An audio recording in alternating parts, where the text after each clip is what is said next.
The sun hung high over the city square, casting golden light across the cobblestone plaza. A light breeze carried the scent of roasted coffee and fresh bread from the corner cafes. Musicians played soft jazz near the fountain, while locals and tourists wandered in and out of shops, laughing and chatting, enjoying the lazy afternoon. At a small round table near the cafe's patio, Malcolm Tate sat alone, sipping his coffee, his old marine quartz ball cap resting low on his head. He wasn't here for conversation. He wasn't here to be noticed. He was simply enjoying a quiet moment, letting the world pass by. And then they arrived. A burst of obnoxious laughter shattered the peace. 3 tourists, loud, overdressed for the warm weather, and full of themselves. Leading them was Brandon Hayes, a tall, cocky man in an expensive polo shirt and designer sunglasses. His friends, equally arrogant, equally bored, followed close behind, surveying the plaza like they owned it. Malcolm didn't look up. He had spent enough years around entitled men to know their type. But then, Brandon's eyes locked onto him. "Hello, Mr. Pictures here, and before we continue with the story, please subscribe to the channel, as it would allow me to continue with these stories. Thank you. Now, back to the story." "Look at this guy," he snickered to his friends, his voice loud enough to be heard across the cafe patio. "Dude looks like he walked out of a war movie. Hey, old man, you stuck in the past or something?" His friends chuckled, but a few bystanders shifted uncomfortably. Malcolm ignored them. He took another slow sip of his coffee, his grip steady, his expression unreadable. Brandon wasn't satisfied. He wanted a reaction. "You know what I don't get?" Brandon continued, stepping closer. "Why do people act like vets are some kind of gods? All they did was follow orders, right? Big deal. And half of them just end up homeless anyway." A murmur rippled through the small crowd. A waitress froze mid-step, her tray trembling slightly.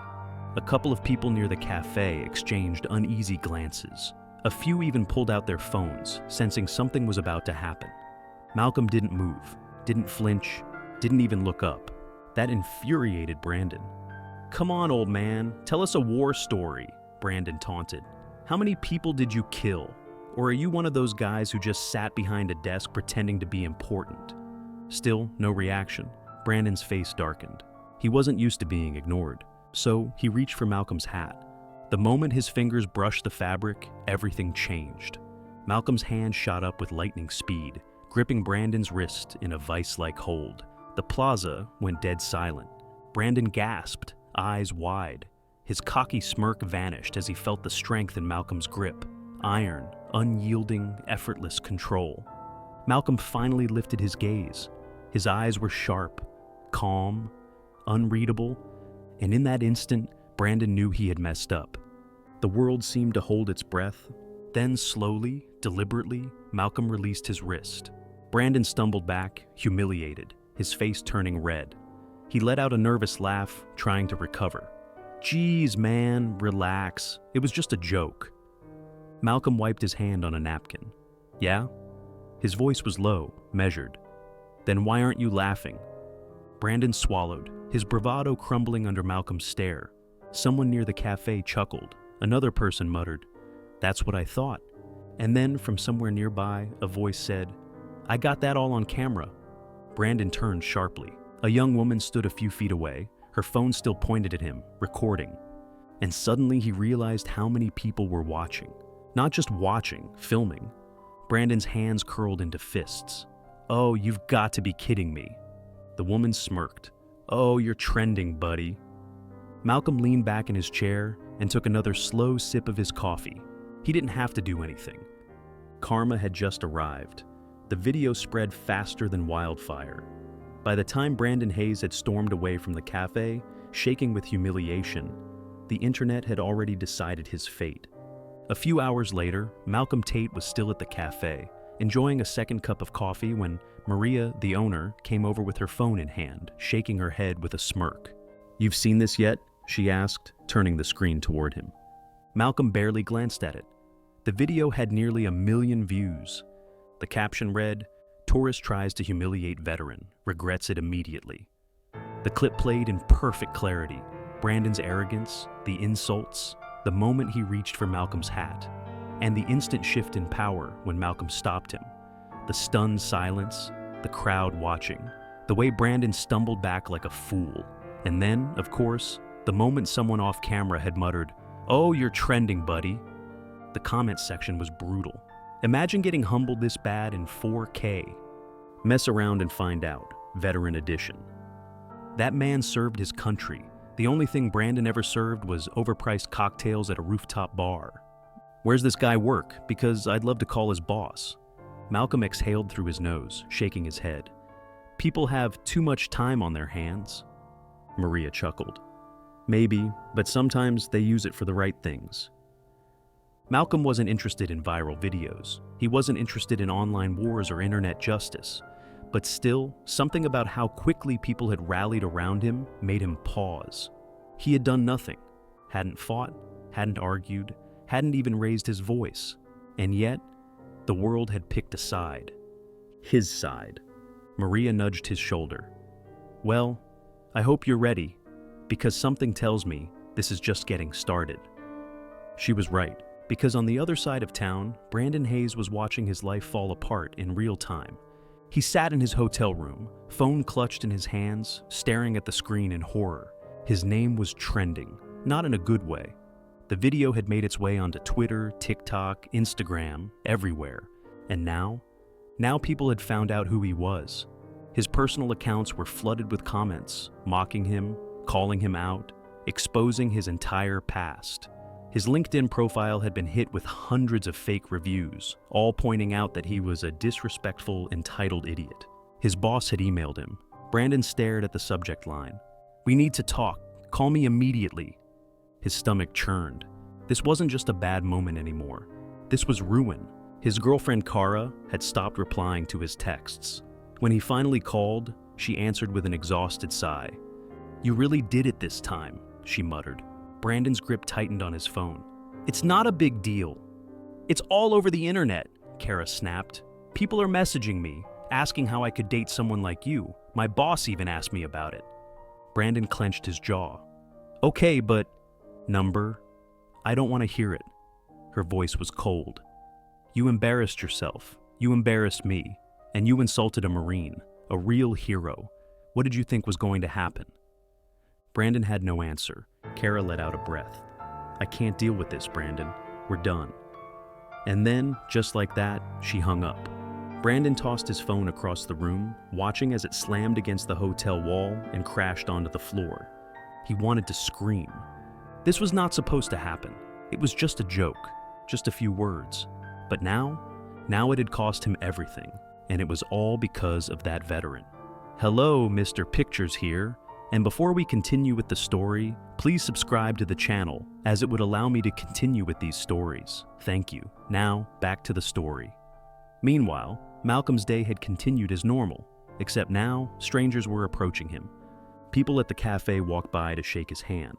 Veterans messaged him, thanking him for standing his ground. A local journalist reached out, asking if he'd be interested in an interview. Malcolm declined. He wasn't interested in making a spectacle of this. But the world wasn't letting it go. A week passed, and the video only gained more traction. And then, the inevitable happened. Brandon's company released a statement. It was everywhere. Malcolm was eating breakfast when Maria practically ran to his table, holding up her phone. "You're gonna want to see this." She hit play. Following recent events, we have conducted an internal review of Mr. Brandon Hayes' actions and determined that they do not align with the values of our company. Effective immediately, Mr. Hayes is no longer employed with us. Malcolm put down his fork, exhaling. Maria grinned. Karma moves fast these days. The cafe erupted in cheers. People clapped. Some raised their coffee mugs in a mock toast. And just like that, Brandon Hayes was done. His job, gone. His relationship, over. His reputation, destroyed. All because he didn't know when to shut up. Malcolm leaned back in his chair, shaking his head. He hadn't lifted a finger, but karma had taken care of everything. Brandon Hayes had never felt this kind of rage before. He sat in the hotel bar, gripping a half-empty glass of whiskey, his mind clouded with humiliation and resentment.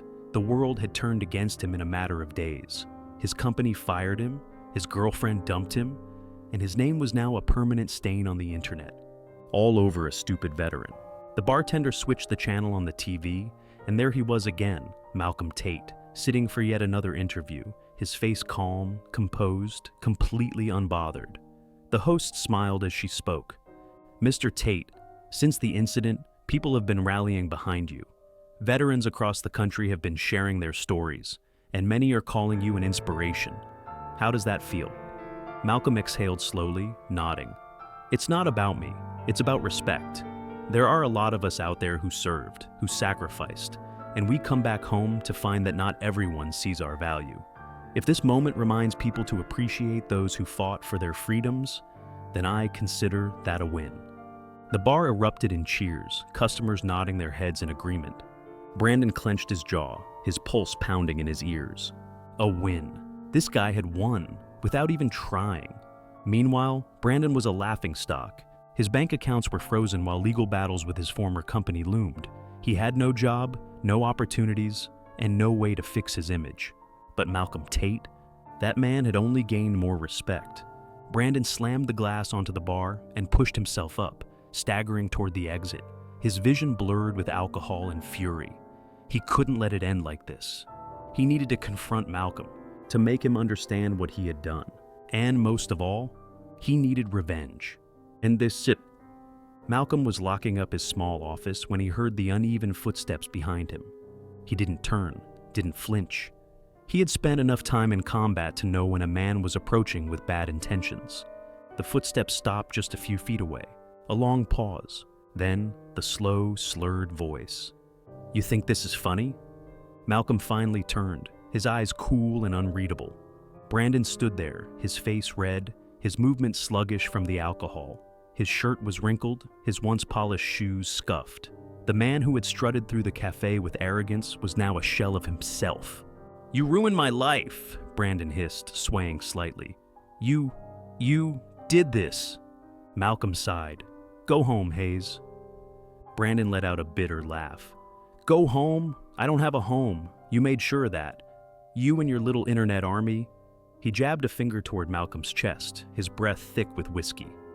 "You stole everything from me." Malcolm looked at him, his patience wearing thin. "I didn't steal anything from you. You did this to yourself." Brandon sneered. "Oh, is that what you tell yourself? That you're some saint? That you didn't eat this up? Every interview, every little pity party?" Malcolm took a step forward. Brandon flinched. The look in Malcolm's eyes was calm, but sharp. A look that belonged to a man who had seen war, who had faced real danger, and who wasn't about to be intimidated by some entitled drunk. "You think I wanted any of this?" Malcolm asked, his voice low, steady. "You think I asked for cameras in my face? For strangers to know my name? Number? You did this. You walked into that cafe. You opened your mouth, and you showed the world exactly who you are." Brandon's lip curled. I was just joking." Malcolm scoffed. "No, you weren't. You thought you could humiliate me. You thought I'd shrink. But that's the thing about men like me, Hayes. We don't break easy." Brandon's face twisted with anger, his fists clenched. You think you're better than me?" Malcolm exhaled, shaking his head. "I don't have to think it." Brandon snapped. He lunged, swinging wildly. Malcolm barely moved. He sidestepped easily, and Brandon stumbled forward, hitting the pavement hard. A groan of pain filled the quiet street. Malcolm didn't move to help him. He just stood there, staring down at the man who had been reduced to nothing by his own actions. "You really need to learn when to stop," Malcolm muttered. Brandon groaned, rolling onto his side. "You think this is over?" He spat, glaring up at Malcolm. "You think I'm just gonna let this go?" Malcolm sighed. "You really don't get it, do you?" Brandon narrowed his eyes. "This is over," Malcolm said simply. "You just don't know it yet." And with that, Malcolm turned and walked away, leaving Brandon face down on the cold pavement, drowning in the reality of his own failure. Brandon Hayes didn't get up right away. He lay on the cold pavement, his breath ragged, his body aching from the fall, but it wasn't the pain in his ribs or the scrape on his palm that burned the most. It was the humiliation. For the first time in his life, he had no way out. No amount of money, no half-hearted apology, no carefully worded PR statement could erase what had happened to him.